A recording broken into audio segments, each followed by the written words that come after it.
Les deux femmes les plus puissantes d'Europe unissent leurs forces. Giorgia Meloni et Alice Weidel ont formé une alliance que personne n'avait vue venir. Et qui redoute le plus cette union?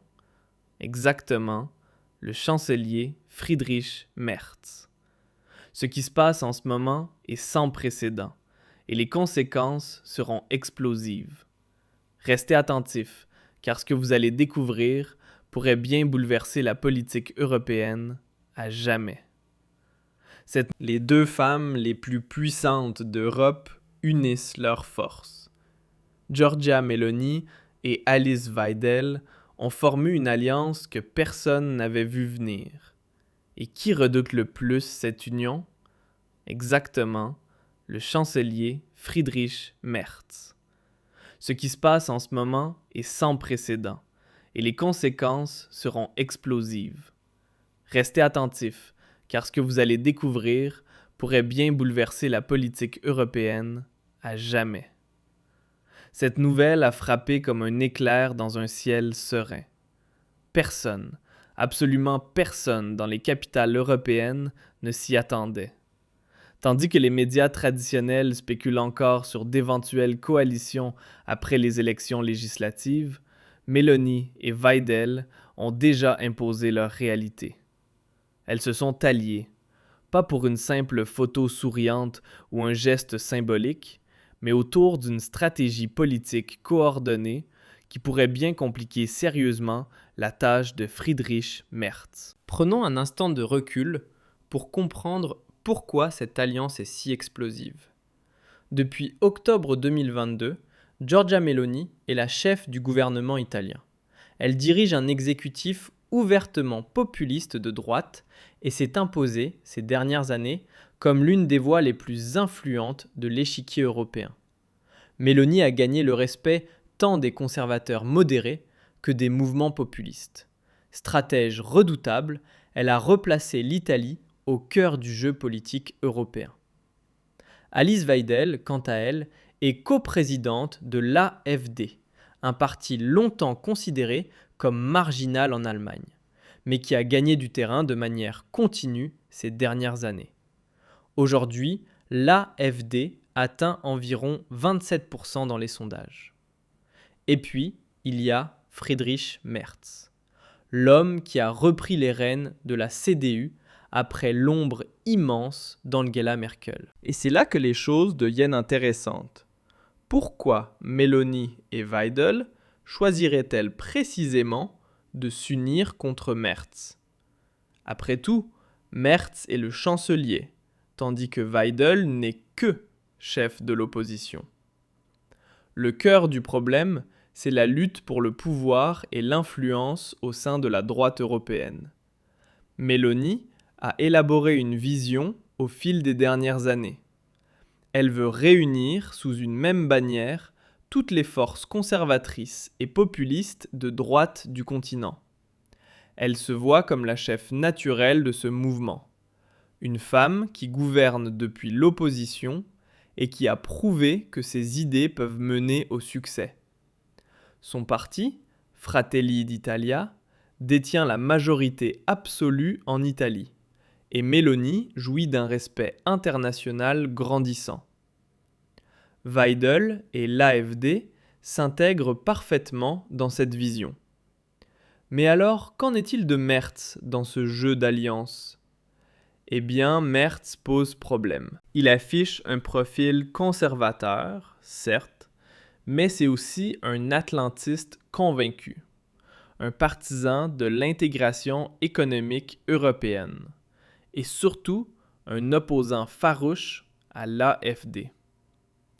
Il a répété à plusieurs reprises qu'il n'y aurait sous sa direction aucune coopération entre la CDU et l'AfD, ni au niveau fédéral, ni dans les Länder. Voilà pourquoi il est devenu un obstacle direct à l'ambition de Meloni pour une droite européenne unifiée. Puis vient le tournant décisif. Début janvier, Meloni et Weidel annoncent ensemble leur soutien à Viktor Orban. un signal fort envoyé à l'ensemble du réseau national conservateur en Europe, avec une vision claire d'un nouveau cap pour l'Union européenne. Au cœur de ce projet, l'exigence de souveraineté nationale, érigée en contre-modèle face à la centralisation croissante du pouvoir à Bruxelles. Toutes deux réclament que les décisions politiques soient systématiquement rapatriées au niveau des États-nations et que l'UE soit ramenée à ce qu'elle était censée être, une alliance de pays souverains et non un super-État toujours plus centralisé. Alice Weidel va désormais encore plus loin. Elle n'exclut plus une sortie totale de l'Allemagne de l'Union européenne. La présidente de l'AfD évoque ouvertement l'idée que l'Allemagne pourrait quitter l'UE. L'AfD affirme d'abord vouloir une réforme profonde de l'Union européenne pour corriger ce qu'elle considère comme de graves déficits démocratiques. Mais si cette réforme échoue, le peuple allemand, selon elle, doit avoir le droit de voter sur une sortie de l'UE. Quant à Giorgia Meloni, elle est perçue comme proche d'Ursula von der Leyen. Mais pour de nombreux observateurs, cela relève surtout d'un calcul stratégique. Meloni joue la montre. Elle sait très bien que s'opposer ouvertement à l'architecture du pouvoir européen la placerait en isolement politique. Les campagnes médiatiques et les pressions venues de Bruxelles ne tarderaient pas à s'abattre sur elle. C'est pourquoi elle fait mine de coopérer, du moins pour l'instant. Un autre axe central de leur alliance est la défense de l'identité culturelle et religieuse. Meloni et Weidel revendiquent fièrement les racines chrétiennes et occidentales de l'Europe et rejettent une société multiculturelle qui, selon elles, dilue ses valeurs. Cela passe par une lutte résolue contre l'immigration de masse illégale, un renforcement strict des frontières et la priorité donnée à la population nationale. Des positions qu'elles défendent sans compromis dans leurs pays respectifs. S'ajoute à cela un rejet clair de l'idéologie woke. Toutes deux dénoncent le gender mainstreaming, l'activisme LGBTQ+, dans les écoles, ainsi qu'une politique d'égalité perçue comme intrusive. Elles défendent des valeurs familiales traditionnelles, la sécurité nationale, le pragmatisme économique, moins d'idéologie verte et plus de réalisme énergétique. Dans leur alliance avec Orban, elles voient un modèle d'Europe affirmé, illibéral, qui résiste à la tutelle bruxelloise, à l'escalade du conflit en Ukraine et à la frénésie des sanctions. Ensemble, elles veulent déclencher en 2026 une puissante vague de force nationale pour une Europe des patries et non un super-État centralisé. Mais à quoi ressemble concrètement l'alliance entre Meloni et Weidel ? Les détails ne sont pas encore tous connus, mais certains éléments ont déjà filtré. On parle de réunions à huis clos, de coordination sur des votes clés au Parlement européen et de campagnes médiatiques menées de concert. L'un des axes majeurs, c'est la politique migratoire. Meloni sait parfaitement qui elle juge responsable de la crise migratoire dévastatrice. Le parti de Merz, la CDU d'Angela Merkel, avec sa politique d'accueil jugée naïve, qui aurait ouvert en grand les portes de l'Europe et semé le chaos. Meloni, comme Weidel, réclame donc un durcissement radical de la politique migratoire européenne. Elles veulent une protection stricte des frontières extérieures de l'UE, des expulsions immédiates, et rejettent catégoriquement toute répartition des réfugiés entre les États membres. Alice Weidel, lors de son dernier discours à un événement de l'AfD, s'est montrée en pleine forme. Nous allons désactiver tous les aimants à migration. Plus un centime pour ces gens. Terminé. Point final. À la fin, il ne restera que l'essentiel. Du pain, un lit et du savon. Le ton est brutal, sans détour. Et c'est exactement ce que des figures comme Mélanie et Orban apprécient. Weidel fait partie de ceux qui annoncent clairement, sans phare, ce qu'ils comptent faire. Merz, en revanche, héritier fidèle de la ligne désastreuse de Merkel, se contente de parler d'un durcissement, sans jamais sortir du carcan des structures européennes qu'il a lui-même contribué à construire. Une posture tiède, sans conviction, que plus personne ne prend au sérieux. Autre point central, la politique économique. Meloni a prouvé en Italie qu'elle n'hésitait pas à affronter Bruxelles quand les intérêts nationaux sont en jeu. Elle a accepté d'entrer en conflit avec la Commission européenne pour imposer ses idées économiques audacieuses. Weidel et l'AfD s'inscrivent dans cette même dynamique. Plus de souveraineté nationale, moins de règles étouffantes imposées par l'UNE, qui, selon eux, freinent la croissance.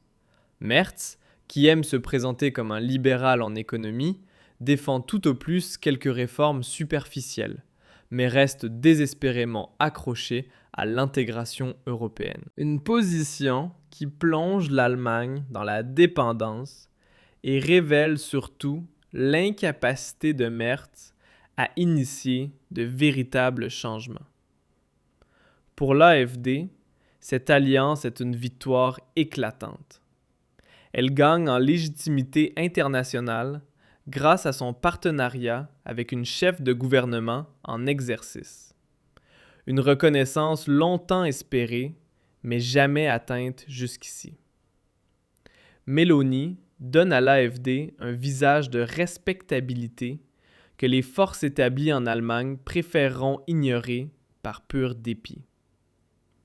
Pour Meloni, c'est l'occasion rêvée de consolider son statut de figure centrale de la droite européenne. Si elle parvient à peser sur la politique allemande, elle ne sera plus seulement la première ministre d'Italie, mais deviendra une actrice clé incontournable à l'échelle de tout le continent. Et qu'est-ce que tout cela signifie pour Merz? Pour lui, c'est une humiliation publique amère, qui met à nu ses faiblesses sans la moindre pitié. Plus encore, cela révèle crûment une vérité gênante.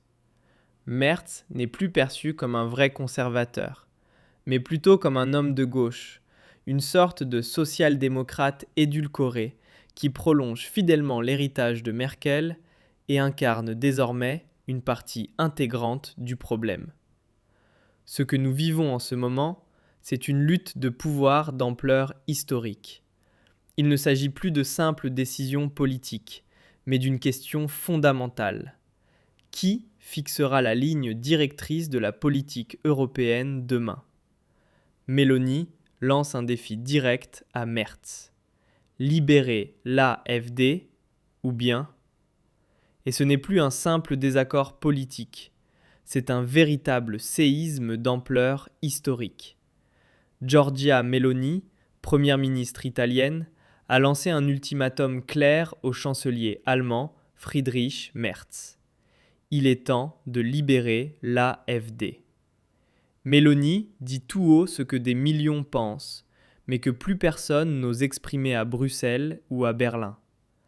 L'AfD n'est pas un caprice passager de protestation. C'est le refuge politique de millions d'Allemands abandonnés par le système, étranglés par l'explosion des prix de l'énergie, par la migration de masse incontrôlée, par un délire idéologique qui gangrène écoles et institutions, et par une politique qui méprise son propre peuple.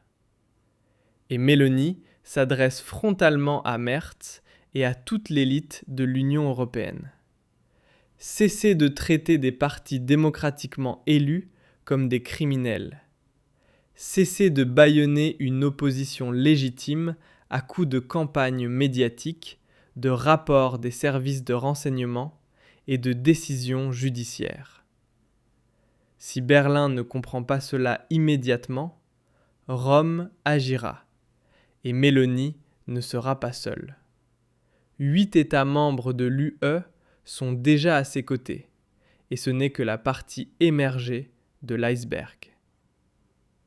Mais entre les lignes, Mélanie dit quelque chose de bien plus explosif, et c'est là que tout devient une véritable bombe. Elle lit directement son ultimatum sur l'AfD à la guerre en Ukraine, et dévoile au passage qui empêche réellement la paix.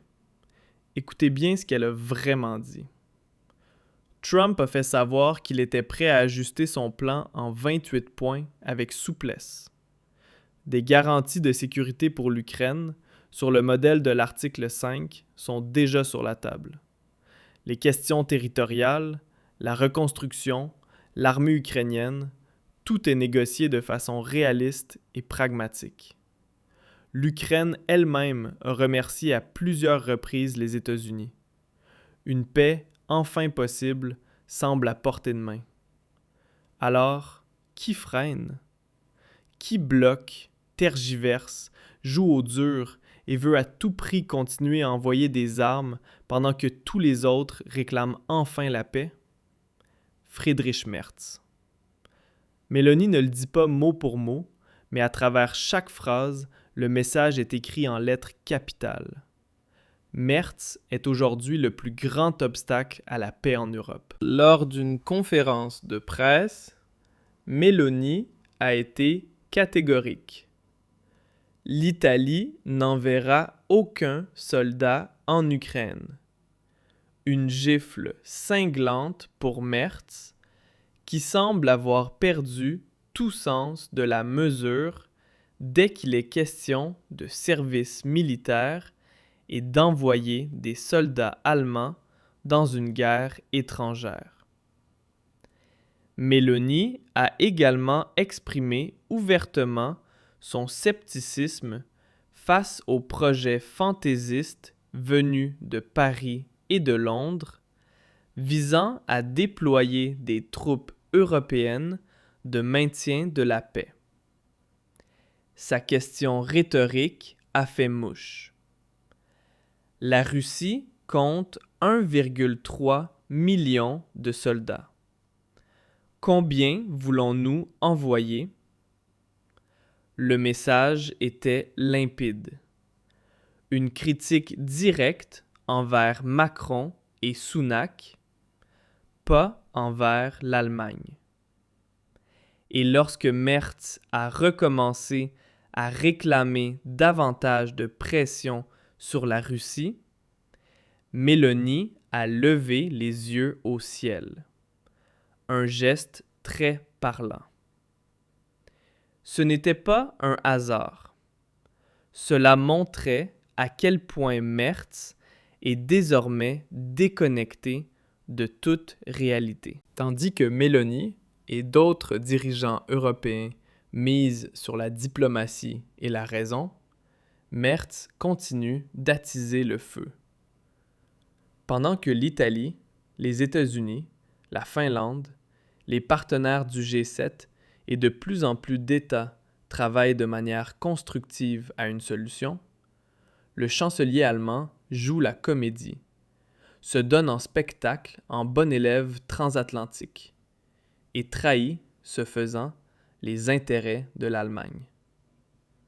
Le camp de Mélanie est clair.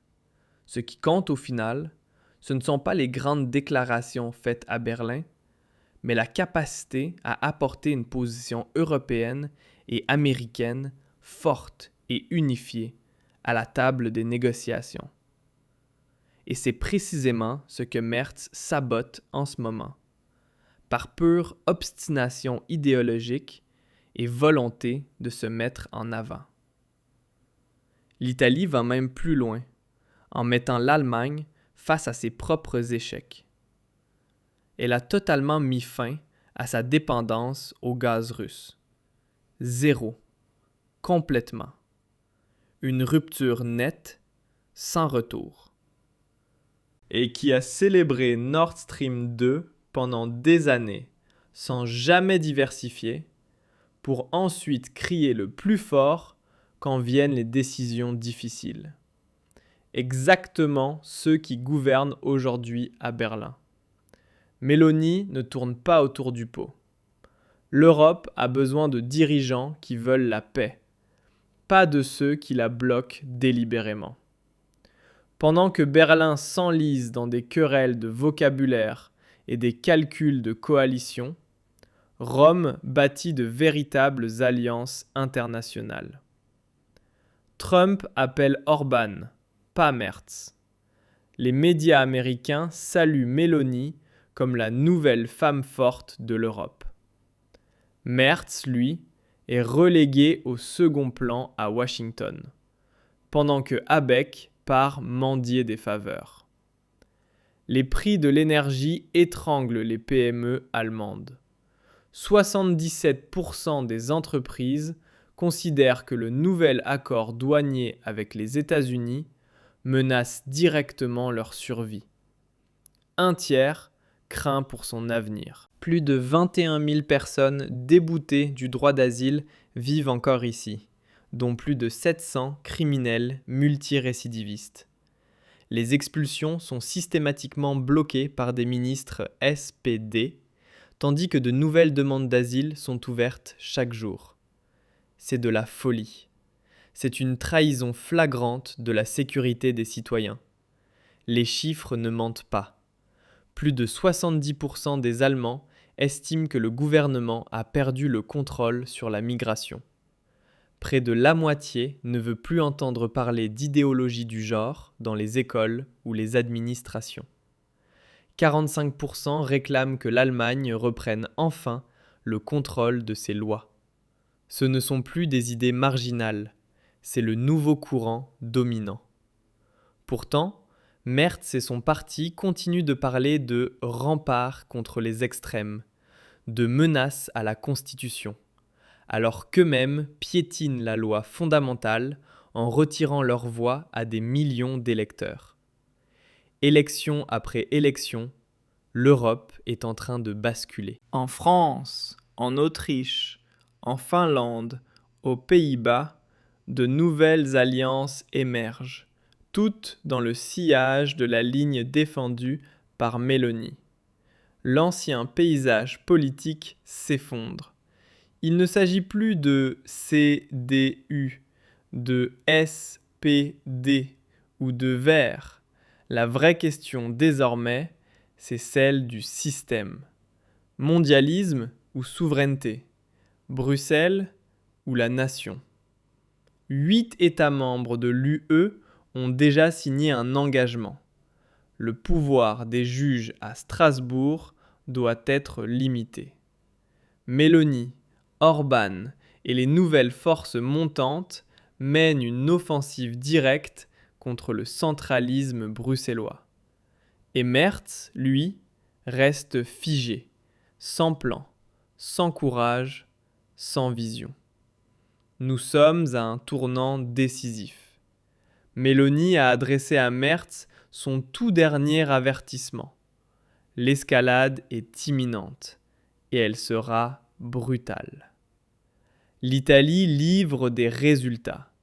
La Hongrie livre des résultats. La Pologne livre des résultats. L'Allemagne, elle, ne livre plus que des excuses, des dettes et des leçons de morale. Les citoyens le voient. La colère monte. Ils savent que d'autres pays agissent avec détermination, tandis qu'ici, on ne fait plus que gérer et perdre. La vraie question est désormais la suivante. Combien de temps allons-nous encore tolérer cela? Combien de temps allons-nous accepter qu'une élite déconnectée nous dicte qui nous avons le droit d'élire